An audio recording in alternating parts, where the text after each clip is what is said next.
Hola, buenas a todos. Mi nombre es José Manuel y en este vídeo voy a explicaros cómo sobrevivir a la práctica de PL2 o procesadores de lenguajes segunda parte.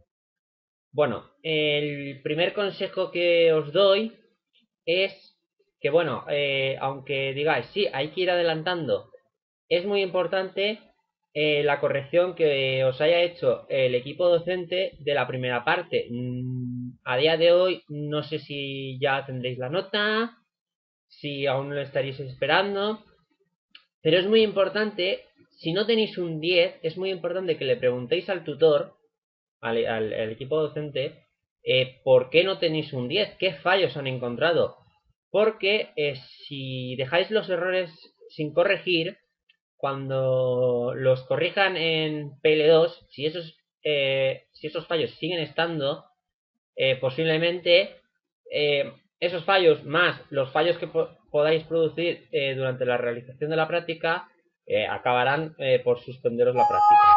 Entonces, mi consejo es que nada más lo sepáis, la nota, si tenéis un 10 de cojonudo, porque significa que lo tendréis perfecto, y si os han encontrado un fallo, que os digan el fallo y los primeros días es muy importante que corrijéis el fallo. Vale. Bueno, en esta explicación voy a explicar brevemente cómo se debe de hacer la parte del análisis semántico en la práctica. ¿Vale? No voy a enseñar código, ¿vale? Porque va en contra de la política de la UNED. Simplemente voy a explicaros qué es más o menos lo que tenéis que hacer y cómo tenéis, o sea, y cómo más o menos tenéis que abarcarlo y qué resultados obtendréis cuando lo hagáis. Bueno, lo primero de todo, ¿vale? Lo primero de todo que quiero explicar es un concepto. Bueno, lo que voy a explicar está en las diapositivas que habrá subido el equipo docente en la página principal de PL2. ¿Vale? El libro no sirve absolutamente de nada para hacer la práctica. O sea, podéis desprenderos del libro, que el libro no ayuda en nada en la práctica. El libro es para hacer el examen solamente. O sea, el libro lo tenéis que usar para hacer el examen. Y para hacer la práctica tenéis que coger esas diapositivas. Porque esas diapositivas en sí ya contienen código que podéis adaptar para vuestro compilador para poder hacer para poder hacer la práctica. ¿Vale? Entonces es muy importante que os miréis esas diapositivas. ¿Vale? Con esas diapositivas entenderéis bastante lo que hay que hacer. ¿Vale? Por la práctica por el documento explicativo que pone en la práctica el equipo docente, no. Si pone el mismo que puso el año pasado, no se entienden. De hecho, yo tuve que preguntarle a compañeros de otra universidad que me explicaran realmente lo que había que hacer, porque es que no lo entendía. O sea, no lo entendía. De hecho, se lo acabé diciendo al equipo docente que he tenido que buscarme la vida porque no se entendía la práctica. O sea, no se entendía lo que había que hacer. Entonces, lo primero que quiero explicar es qué es el ámbito. ¿Vale? Esto es muy importante. ¿Qué es el ámbito de una función? Bueno, vamos a entrar, por ejemplo, en este fichero. Bueno, aquí tenemos tres constantes definidas, pero bueno, podríamos tener, eh, por ejemplo, x integer, por poner un ejemplo, ¿vale? ¿Qué es el ámbito? Bueno, el ámbito digamos que es la zona en la que se podrá acceder a una variable o a una constante. Bueno, en este caso las constantes bueno, cuando yo hice la práctica las constantes solo se podían definir dentro del procedimiento principal, por tanto son accesibles desde cualquier parte del programa, ¿vale? Pero es muy importante saber la zona en la que abarca. ¿Por qué? Bueno, ahora imaginemos que yo aquí, bueno, que lo escriba mal, no me lo eches en cara. Imaginemos que definimos algo así.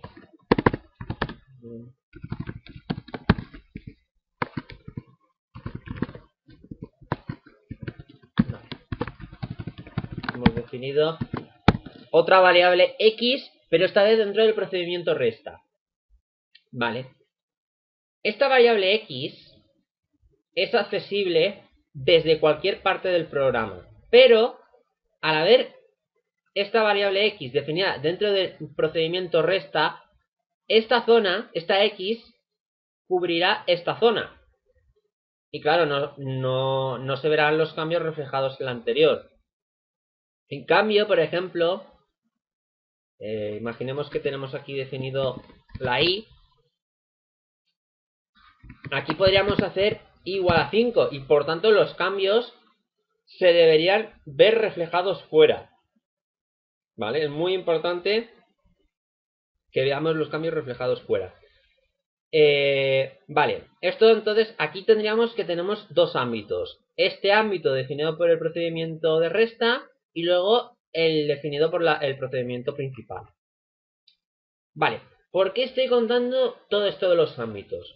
Bueno, estoy contando todo esto de los ámbitos porque como tendréis que definir procedimientos y funciones, tenéis que distinguir... A ver, ¿cómo lo explico? Tenéis que distinguir los distintos símbolos de los que se compone vuestro programa.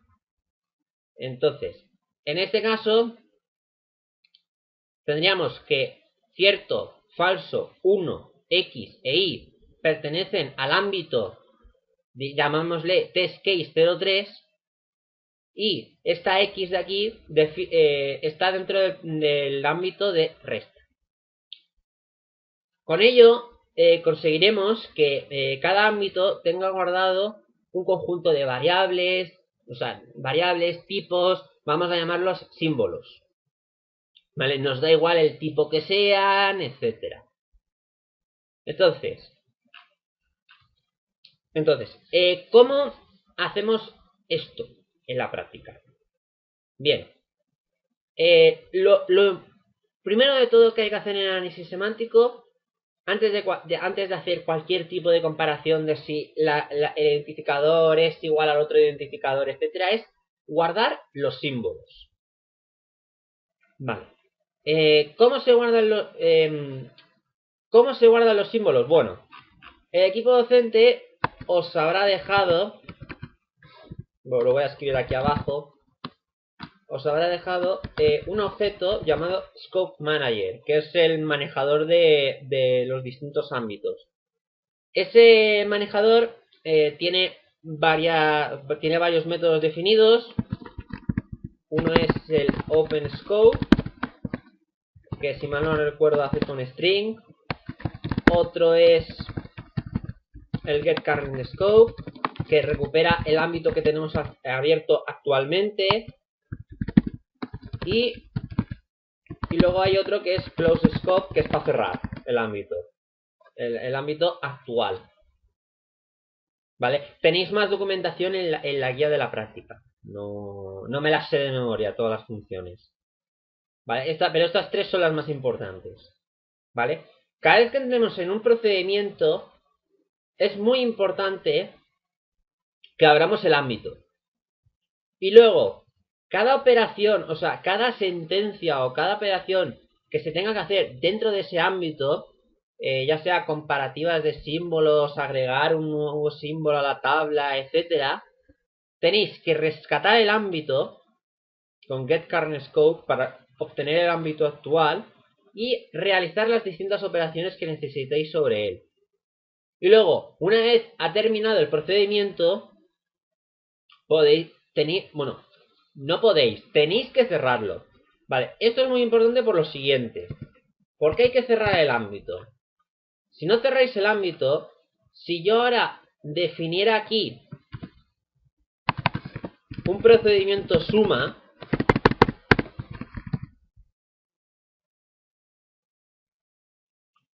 y por ejemplo,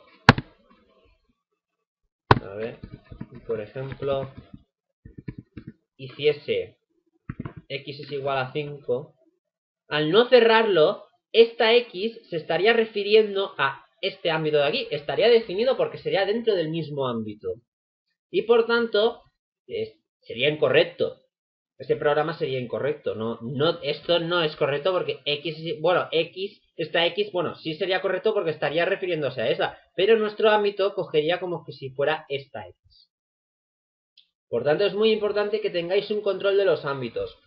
Mucha gente lo que suele hacer en la práctica es indicar que se han abierto y se han cerrado que se han abierto y se han cerrado los distintos ámbitos. Por ejemplo, yo he compilado el test case 03 sin mover, o sea, sin este código que he añadido.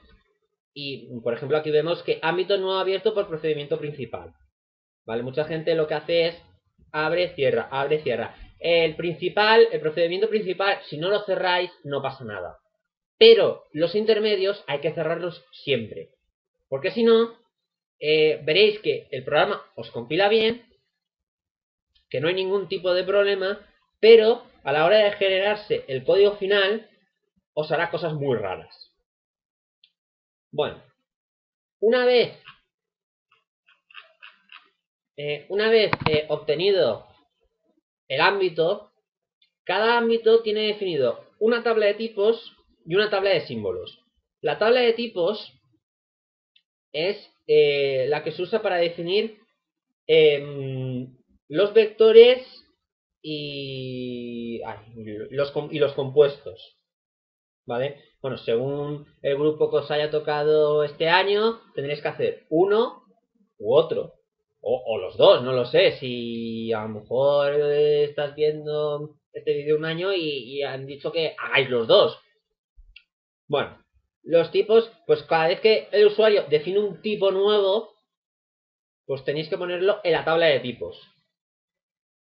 ¿Vale? Y al igual, yo, aunque no es necesario, yo también definía los tipos primitivos. Pero no es necesario, ¿vale? Porque los tipos primitivos ya se supone que ya los incluye el propio programa. Entonces no os tenéis que preocupar. Y luego la tabla de símbolos son todas las constantes, todas las variables, las funciones, los procedimientos que se hayan definido en la zona de declaraciones. Entonces, por ejemplo, en este caso, al compilar, nos dice que en la tabla de símbolos hemos metido tres valores, en los cuales, pues, uno se llama falso, el otro se llama 1 y el otro se llama cierto. ¿Vale? Y podemos asignarles un valor por defecto. ¿Vale? Siempre las constantes están definidas. En mi caso, cuando hice la práctica, la asignación de variables no se permitía. Si la asignación de variables se permite, aquí tendréis que asignarle un valor. Si no, no. Si no, el valor será nulo. O sea, no puede tener un valor en el momento de definirlo. ¿Vale? Bueno.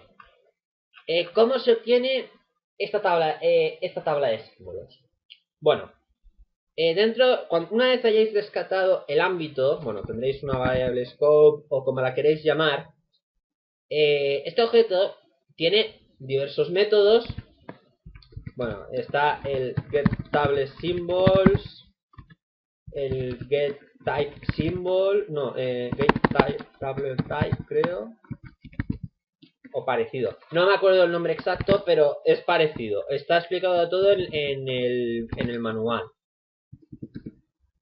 Simplemente rescatáis la tabla y bueno, y dentro de la tabla, que es de tipo TableSymbols o Symbols Table, no me acuerdo el nombre exacto, pues hay un método que, bueno, tenéis vuestra tabla y entonces ya decís, vale, pues, ¿qué quiero saber si hay un símbolo? Hay un método llamado containSymbol que os permite buscar si está ese símbolo. Esto, por ejemplo, os puede servir para saber si una variable o una constante se ha definido dentro de ese ámbito. O si no está definido y lo queréis agregar porque es una declaración de variables, está el add symbol, donde le pasáis un símbolo. ¿Vale? La explicación de cómo se crea el símbolo y demás, eso no lo voy a explicar porque eso es sencillo de hacer. Es crear simplemente una clase con el tipo que queráis que recoja los datos que necesite. Vale, con la tabla de tipos es exactamente lo mismo, ¿vale? Entonces, no lo voy a explicar, o sea, tampoco lo voy a explicar porque no lo veo útil. Bueno, si habéis insertado bien los símbolos, cuando compiléis, ¿vale? Tenéis que compilar, si mal no recuerdo, ya tenéis que compilar si las dos líneas para que salga. Os saldrá esto, ¿vale? Bueno, aquí la tabla de tipos puede saliros ninguno si no habéis definido ningún tipo. Yo normalmente cuando se definía un tipo entero lo definía, no es necesario. O sea, no es necesario porque el tipo entero ya viene predefinido. Pero aquí, por ejemplo, podemos ver cómo hemos creado tres símbolos. Dos son símbolos booleanos o de constantes booleanas y uno de tipo entero, que es justamente con lo que coincide con este programa. Ahora, si lo volviéramos a compilar, no lo voy a hacer porque si no, esto me irá más lento que el carracuco. Nos saldría que tendríamos dos símbolos variables, uno llamado x y el otro y. Los tendríamos aquí abajo, ¿vale? Eso es lo primero que tiene que funcionaros. Si eso no lo conseguís sacar, lo tenéis chungo, porque todo el análisis semántico depende de eso. O sea, depende de que estén bien insertados los símbolos. Una vez están bien insertados los símbolos, lo siguiente que tenéis que hacer es, bueno, aquí tenéis un conjunto de sentencias, tenéis que comprobar, o sea, tenéis que crear por cada tipo por cada tipo de sentencia o de expresión, a ver, vale, tenéis que crear una clase o agruparlas. Esto ya depende de cada uno. No voy a enseñar el código de ninguna, simplemente deciros que tenéis que crear esas clases. Esa clase recogerá los distintos valores y en el momento en que creéis la clase tendréis que comprobar si dentro de ese ámbito se verifica las condiciones de la sentencia. Es decir, bueno, putline constantes, como es un string, no haríamos nada, simplemente guardaríamos la información de que se necesita imprimir un string llamado constantes y ya está. Y este cierto true, tres cuartos de lo mismo. Pero claro, aquí, en el putline cierto, ahí estamos refiriéndonos a una constante. Es como si imprimiéramos putline x. Es decir, imprime x. Entonces, ahí, a la hora de crear el putline, también tendríamos que comprobar que verdaderamente existe algo llamado cierto dentro del ámbito actual o dentro del ámbito de los ámbitos superiores. Porque podemos imaginar, por ejemplo, que este putline estuviera, por ejemplo, dentro del procedure resta que hemos definido antes. Entonces, claro, dentro del ámbito actual no lo encontraría, pero en el ámbito inmediatamente superior sí que lo encontraría. Y por tanto, tendría que ser correcto. Si no lo comprobáis, os dará un error, nos dará un error semántico de que no lo ha encontrado cuando sí que debería encontrarlo porque está definido en el padre. Aparte es una constante que está definida en todo el programa. Vale. Entonces, básicamente es esto lo que tenéis que hacer en la parte semántica, ¿vale? Es simplemente usar diferentes tipos o sea, tenéis que crear una clase por cada tipo de expresión, por cada tipo de sentencia, si es un procedimiento nuevo, todas, ¿vale? Esto sí que lo puedo decir porque esto está explicado en la práctica, todas se heredan, o sea, todas son herederas de la clase non-terminal, ¿vale? Non-terminal es la principal y todas vienen de ahí. O sea, non-terminal tiene definidos unos cuantos métodos que podéis usar en el resto de clases, pero luego cada clase tendréis que tiene sus propias definiciones, etcétera. Hay una cosa, esta creo que sí la puedo abrir. Bueno, aquí vemos que la clase esta es abstracta y, bueno, esto voy a explicarlo ya, aunque forma parte del código intermedio. Como podéis ver, la clase abstracta non-terminal tiene dos métodos. O sea, es abstracta, por lo que significa que todas esas construcciones, o sea, todos los métodos que definamos, tienen que estar implementados en los hijos. Como podemos ver, bueno, aquí está definido bueno, vemos que el código intermedio es una lista de cuadruplas, ¿vale? Eso está explicado, aparte de en el libro, en las propias hojas que os he recomendado al principio, ¿vale? Vale, esto de get intermediate code y set intermediate code nos permite rescatar y meter el código. Vale, esto es muy importante porque en las clases IFO vais a tener que redefinir el get intermediate code y el set intermediate code para crear las cuádruplas a partir de la información que tenga la clase sobre la sentencia.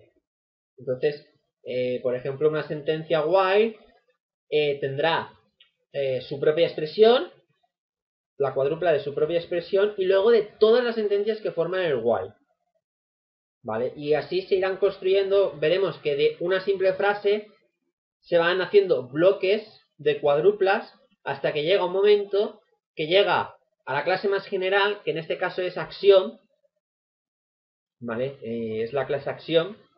La clase acción, si hace bien todo el código, tiene que recoger todas las cuádruplas de todo el código. Si se deja algo, el programa automáticamente está mal. O sea, no se puede dejar ni una cuádrupla. O sea, si empezáis a mirar el código y veis que la cuádrupla está mal, lo tenéis mal. ¿Vale? Aunque esta parte la explicaré un poco mejor en otro vídeo, el resultado de hacer bien el código intermedio se traduce, por ejemplo, en esta línea. Aquí, bueno, ahora mismo no os compliquéis la vida en entenderlo,